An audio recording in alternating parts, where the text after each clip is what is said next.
If you like kayaking and you like fishing, why not combine the two? Kayak fishing is one of the fastest growing sports, and Panama City Beach offers more kayak fishing options than virtually any place I know in Florida.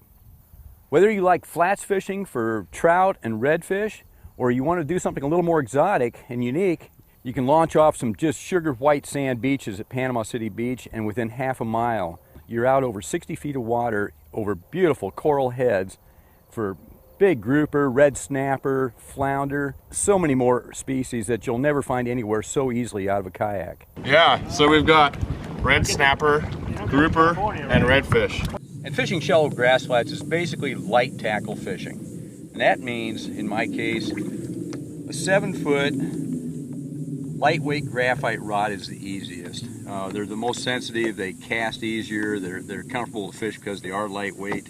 10-pound braid, and when I say braid, it means it feels like thread, is very adequate for virtually anything you're going to catch out here.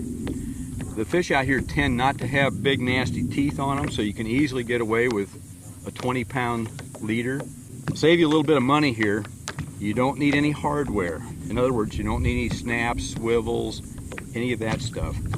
You're going to catch more fish if you learn to tie a line-to-line loop knot. Leave out the swivel.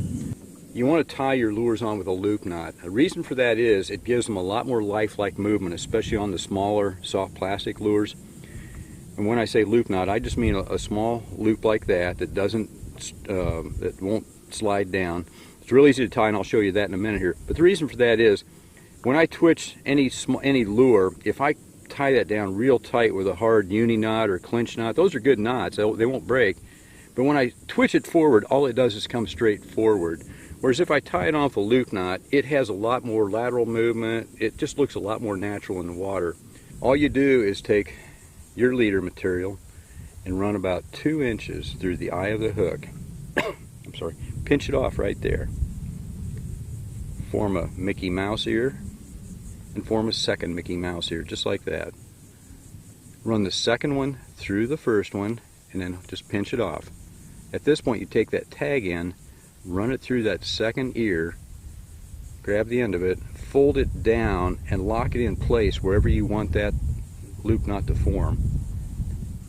Tighten it up with this running line, and basically you're done right there. Nice thing, I wet it down before I give it the final tightening, and then I trim it off. And by the way, if you want a good pair of clippers, these little boomerangs are so hard to beat. They clip braid, they clip fluorocarbon, and they just almost indestructible. Cut everything very clean, and they're not expensive.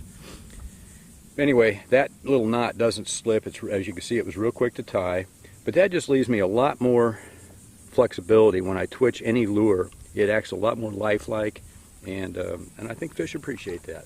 And when I'm sliding offshore with a kayak, obviously you have to beef things up a little bit. Instead of this little 6-pound rod here, you might want to go up to a 10 to 20-pound rod. Instead of having 8 to 10-pound braid, you're going to probably want to go up to something closer to 20 or 30, depending on what you're doing. Other than that, the same concepts apply. I will probably go to a 40-pound leader. I'll tie it on the same way. I'll probably make it a little bit longer. I'll probably go 4 or 5 feet on it, depending on whether I'm bottom fishing or whatever.